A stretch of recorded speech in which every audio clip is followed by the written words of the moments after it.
வணக்கம் நண்பர்களே. மற்றும் ஒரு திருக்குறள் சொற்பொழிவிலே உங்களை எல்லாம் சந்திப்பதில் மிக்க மகிழ்ச்சி அடைகிறேன். 217 குறள்களை நாம இதுவரைக்கும் பார்த்துட்டோம். இந்த அதிகாரத்தை நிறைவு செய்வதற்கு இன்னும் 3 குறள்கள் இருக்கு.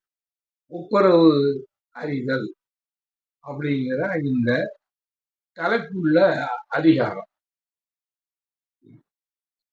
இந்த 218வது குறள் என்ன சொல்லுதுன்னா,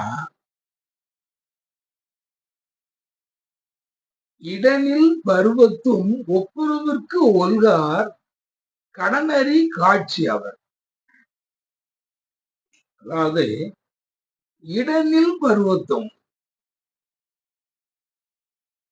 அதாவது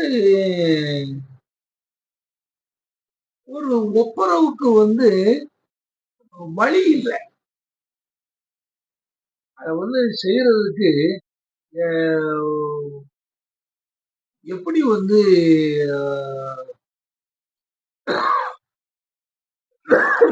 ஒரு நல்ல காரியம், ஒரு நன்கொடை, மக்களுக்கு அவங்களுக்கு ஒரு வேண்டியது, அவங்களுக்குள்ள ஒரு தேவையை நாம நிறைவேற்றி கொடுக்கறதுக்கு அவங்களுக்கு நாம கொஞ்சம் கொடுக்கணுமே. ஒரு பசியால இருக்கிற இடத்துல நாம அவங்களுக்கு சோறு போடணுமே.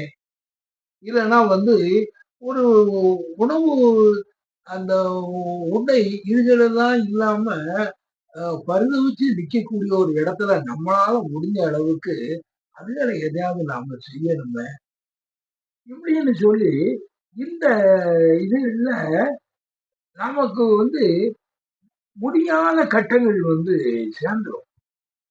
இதுக்கு நம்ம என்ன செய்யப்பா, கையில ஒண்ணும் இல்லையே. நேற்று கூட ஒரு நண்பர் பேசிட்டு இருக்கும்போது சொன்னாரு, அவருடைய ஒய்ஃப் திடீர்னு ஒரு இடத்துல ஆக்சிடென்ட் ஆயிட்டாங்க. அப்போ இவர் இங்க இருந்து விரைஞ்சி இந்த இடத்துக்கு போனாருன்னா, ரொம்ப சிவியரா அடிபட்டவங்க கணக்காக அந்த ஆஸ்பத்திரிக்கு கூட்டு போகணும். உடனே நண்பர்கள் எல்லாத்தையும் கூப்பிட்டு பார்த்தா, ஒவ்வொருத்தரையும் கூப்பிட்டுக்கிட்டு இருக்கும்போது கடைசியில இவர் கையில பணமே இல்லை.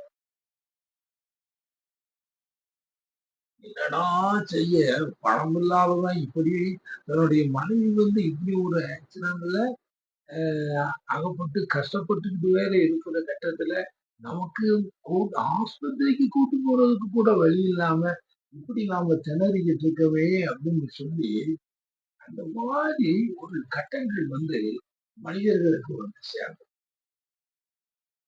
அப்போ நம்ம கண்டிப்பா ஏதாவது செய்யணும்.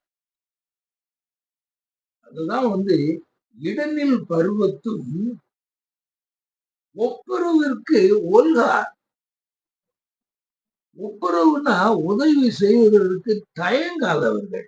அதை அப்படி விட்டுட்டு போக மாட்டாங்க. அப்போ அந்த நண்பர் சொன்னாரு, இப்படிப்பட்ட கட்டத்துல அதாவது தன்னுடைய ஒரு நண்பர் அப்பதான் ஒரு பணத்தை எங்கேயோ போட்டு கொடுக்க போறது, கையில ஒரு 5000 ரூபாய் இருந்ததை எடுத்து எங்க கையில கொடுத்து, உடனே நீங்க பாருங்க, அதுக்கப்புறம் தரவு பார்ப்போம் அப்படின்னு சொல்லிட்டு போனார். ஆக இதுதான் அந்த ஒப்புரவிற்கு ஒல்கார் இடனில் பருவத்தும் ஒப்புரவிற்கு ஒல்கார். அவங்க அந்த மாதிரிதான் தயங்கி ஓட மாட்டாங்க. சரி, இப்படியா, என் கையிலும் பணம் இல்லையப்பா, ஏதாவது செய்வோம் அப்படின்னு சொல்லி ஏதாவது தன்னுடைய வீட்டுக்கு தனக்கு தெரிந்தவர்கள்ட்ட பணம் வாங்கியோ, அதெல்லாம் எப்படியோ ஒரு முறையில, ஏதோ ஒரு முறையில அவங்களுக்கு கொஞ்சம் பணம் உடனடியா சில காரியங்கள செய்றதுக்கு அவங்க நிக்கிறார். அப்படிப்பட்டவங்கள வந்து இப்ப நம்ம ஒரு எத்தனையோ ஒவ்வொரு ஒவ்வொரு குறள்கள்லயும் வந்து அவர் சொல்லும்போது வந்து அந்த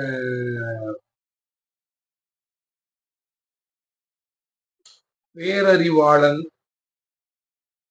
அ இப்படிதான் வந்து அவர் சொன்னாரு பார்த்தீங்களா? அவரு சொன்னார்ல. இந்த மாதிரி இந்த கட்டத்துல வந்து அவங்களுக்கு வந்து அப்படிப்பட்டவங்கள வந்து சொல்லும்போது, அ திருவள்ளுவர் சொல்றாரு, ம் அவங்க வந்து கடன்மறி காட்சியவர். அவங்க வந்து அந்த கடமை அந்த கடமை, அந்த உணர்வு, அந்த ஒரு பண்பு அப்படின்னு இருக்கிற அந்த அதனுடைய காட்சியாகவே அவங்க வந்து இந்த மொத்த உருவமுமே வந்து இப்படிலாம் உதவி செய்யக்கூடிய இந்த ஒரு இது ஒரு காட்சியாகவே அது வந்து நமக்கு நிற்பது போல அந்த உதவி வந்து அந்த கடனறி காட்சி அவங்க வந்து அந்த அவங்க பிறருக்கு வந்து உதவி செய்யறதற்குன்னே பிறவி எடுத்த உருவம் எடுத்தவர்கள் மாதிரி அவங்க வந்து அந்த கடனறி காட்சியா எவ்வளவோ சொல்லியிருக்காரு. இந்த 10 குறள்கள வந்து இப்படிப்பட்ட பண்பாளர்கள் எல்லாம் பத்தி அவரு சொல்லும் பொழுது, அ அதான் அந்த பேரறிவாளன் திரு அ அப்படின்னு ஒவ்வொன்னையும் அவரு சொன்னார்ல. அப்படி இந்த இடத்துல வந்து கடனறி காட்சி. இது வந்து நீங்க வந்து நம்ம வந்து ஒரு ஒப்புரவு அப்படிங்கிறது வந்து இருக்கும்போது மட்டும் இல்ல. ஒப்புரவுன்னா அந்த ஊருணி நீர் நிறைந்தது. அந்த அதுக்கப்புறம் வந்துகிட்டு அ பயன்மரம் உள்ளூர் பழுத்தற்றால் அது ஒரு வகை. இப்படிலாம் இருந்தாலும் கூட இது வந்து ஒண்ணுமே இல்ல. அவனுக்கு வந்து என்னன்னா, அவனுக்கு வந்து இடையில் ஒண்ணும் செய்யறதுக்கு வழி இல்ல. இப்படித்தான் தமிழ் கதைகள்ல வந்து ஒரு அந்த காலத்து ஒரு ஒரு வள்ளல் அந்த குமணன் அப்படிங்கிற அந்த கதையை நாம கேள்விப்படுறோம். குமணனுடைய தம்பி வந்து எங்க அண்ணனுடைய தலையை வந்து யார் வந்து கொண்டு வராங்களோ அவங்களுக்கு பரிசு அளிக்கிறதாக அவன் சொல்றான். ஏன்னா அந்த அளவுக்கு வந்து அண்ணனுக்கும் தம்பிக்கும் வந்து அந்த ஒரு அரச பரம்பரை அவங்களுக்குள்ள வந்து அந்த யார் வந்து அரசராக வர்றது அப்படிங்கிறத வந்து அந்த போட்டி பொறாம அவங்களுடைய வந்து ஒரு ஒரு ஒரு யுத்தம் மாதிரி வந்து அவரை விரட்டி அடிச்சு இவரு காடுகள்ல இருந்தாலும் அவன் வந்து தம்பிக்காரனுக்கு அவரை முதலா முழுக்க வந்து கொன்றணும். அவனுடைய நாமமே எங்கேயும் இருக்கக்கூடாது. இருந்துச்சுன்னா அடுத்தால வந்து வந்து நிற்பான். அவனுக்கு ஒரு 10 பேர் சேரணும். அப்படிங்கும்போது நிர்மூலமா வந்து அழிக்கணும்னு நினைக்கும் போது அவன் வந்து அனௌன்ஸ் பண்றான். குமணனுடைய தலையை வந்து யார் கொண்டு வராங்களோ அப்பமும் வந்து ஒரு புலவர் வந்து போய் குமணன்ட்ட வந்து யாசிக்கும் பொழுது அவன் சொல்லுவான், என் தம்பி வந்து இப்படி இது பண்ணியிருக்கான். நீங்க வந்து என் தலைய வேணா எடுங்க. அந்த புலவர் வந்து அந்த தலைய மாறி வந்து ஒண்ணு செய்து அதை மூடி கொண்டு போய் அந்த தம்பிக்காரர்ட்ட அத குடுக்கும் பொழுது, அவன் அப்போ வந்து என்ன அவன் அந்த அந்த நேரத்துல வந்து அவன் ஐயோ! அப்படின்னு சொல்லி அதுக்கப்புறம் புலவர் உண்மையில நடந்தது என்ன? ஆக இதுதான் வந்து அந்த தனக்கு வந்து முடியல. ஒண்ணும் முடியல. எப்படியால் செய்ய முடியும்? இடனில் பருவத்தம். அப்போ அந்த அந்த ஒண்ணுமே முடியலனாலும் அவர் வந்து செய்தார். இடனில் பருவத்தும் ஒப்புரவிற்கு ஒன்றார். அவன் வந்து கொடுக்கறதுக்கு அஞ்ச மாட்டான். சொல்றான், தலையை எடுத்துட்டு போய்யா. என் தம்பி என் தலைய வந்து கேட்கான். இந்த தலையை எடுத்துட்டு போ. என்னத்தையும் உனக்கு ஒரு பணத்தை வந்து கிடைச்சதுன்னா அதை வச்சு நீ வந்து சந்தோஷமா வாழு. நான் இந்த காட்டுக்குள்ள வேலை உட்காந்து நான் இனிமேல் வந்து அவனை எதிர்த்து சண்டை போட்டு இந்த ராஜ்யத்தை நான் மீட்க முடியுமா எனக்கு தெரியாது. அதனால வந்துட்டு நீ அதெல்லாம் பத்தி கவலைப்படாது. புலவர் பாடம். அப்ப நீ வந்து இதை செய் அப்படின்னு சொல்லிட்டு செய்த. ஆனால் அந்த புலவர் வந்து ஒரு அதாவது என்னன்னா ஒரு ட்ரிக்கு அந்த அந்த தம்பி மன்னனை வந்து ஏமாற்றுகிற. அவருக்கு வந்து என்னன்னா இப்படிப்பட்ட குமணன், இப்படிப்பட்ட ஒரு மனிதன், இவன் வந்து வாழ வேண்டும் ஒரு நினைக்கிறார். அதுக்கு கொஞ்சம் ரிஸ்க் எடுங்க.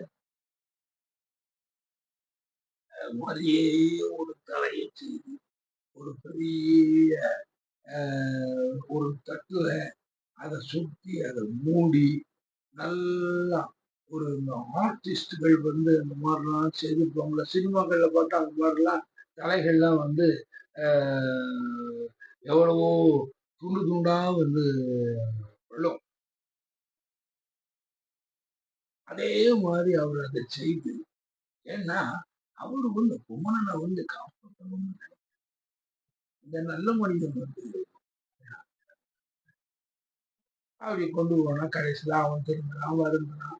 அதுக்கப்புறம் வந்து இல்லையா உண்மை இல்லை, அவரு நல்லா இருக்கிறார் அப்படின்னு சொல்லி அந்த இதை வெளிப்படுத்துறேன். கடைசியில குமணனும் பிழைச்சிட்டு. இப்படித்தான் வந்து அவங்க வந்து ஒப்புரவுக்கு ஒழுங்க மாட்டார்கள்.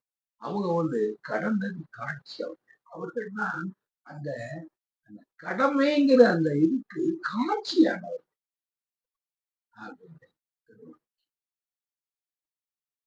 சரி நண்பர்களே, ஆக ஒப்புரவுன்னா அது வந்து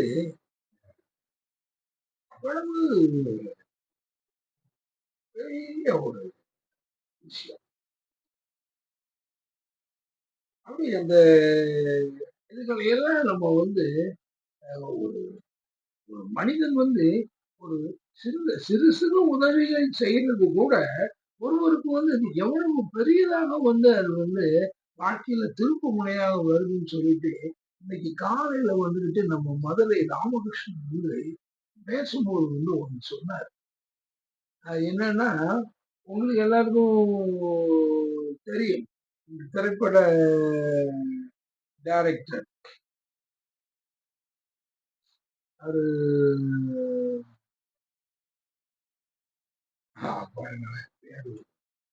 அப்படி ஒரு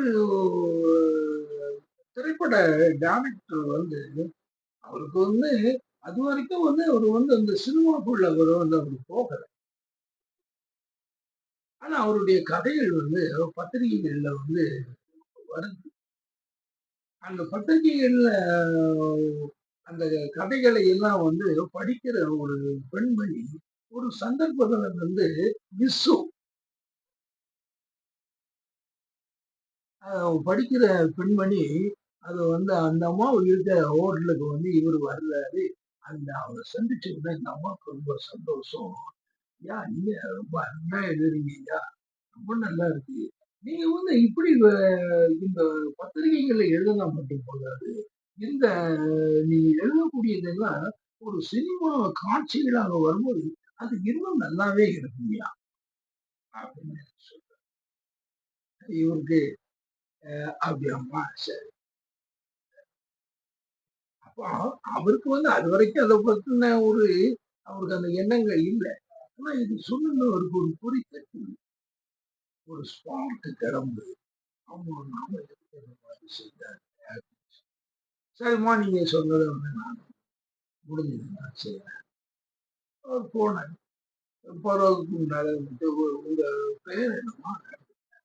அந்த அம்மா வந்து உமான்னு சொல்லியிருக்காங்க.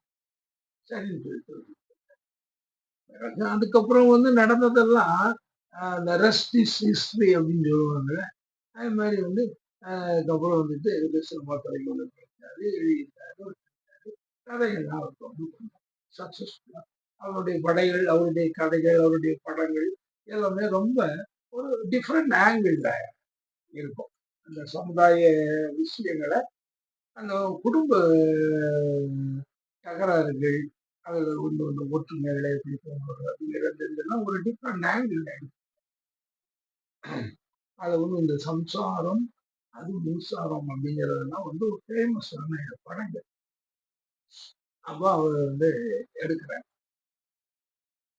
ஆனா அந்த படம் எடுத்து ஒரு நெறைய படங்கள் எடுக்கிறதுக்கு பின்னால வந்து ஒரு சின்ன அ மக்களுக்கு அது வந்து நெறைய பேருக்கு தெரியாது. ஆனா அவருடைய படங்கள்ல எல்லாம் ஒரு கேரக்டருடைய பேர் வந்து உமான்னு வரும். அவர் இன்னைக்கு ராமகிருஷ்ணன் சொன்னார். உமான்னு வரும். ஏன்னா, அந்த நன்றி. அந்த அந்த பெண் நமக்கு இந்த ஐடியாவ சொல்லி நம்மள வந்து ஒரு கைய காமிச்சா. "நீங்க இப்படி செய்தா என்ன?" அப்படின்னு. அப்போ அத பார்த்த உடனே அவருக்கு அந்த பொறி தட்டி அத செய்ததுனால, எத்தன படங்கள் எடுத்தாரோ, அத்தன படங்கள்லயும் வரக்கூடிய ஏதாவது ஒரு பெண் கேரக்டர் உமா. நன்றி. அதனால இந்த உதவிகள், அ ஒப்புரவிற்கு ஒழுகா இவங்க வந்து எந்த கட்டத்திலயும் வந்து எந்த உதவியும் செய்யறது. இது வந்து ஒரு மனிதர்களுக்கு ஒண்ணு சொல்றோம் திடீர்னு அது வந்து நல்லபடியா வந்து சேரும். ஆனா இந்த ஒப்புரவு இதுங்கிறது இந்த குறள்ல சொல்லப்பட்டிருக்கிறது வந்து அது வந்து ரொம்ப பெரிய அது வந்து என்னன்னா அது வந்து இளநீர் பருவத்தும் ஒன்னும் வழி இல்லாத கட்டத்தில் அது இது வந்து அதை விட ஒரு பெரிய அதை செய்யறாங்க. அதுதான் வந்து அவங்க ஒரு கடனடி காட்சியாளரை அவங்க அதற்கு சாட்சி, அதற்கு காட்சி அப்படின்னு சொல்றாங்க. சரி நண்பர்களே, நாம அடுத்த குறளை பார்ப்போம். அதுவரை ஒரு வந்து விடைபெற்றுக் கொள்கின்றேன். நன்றி, வணக்கம்.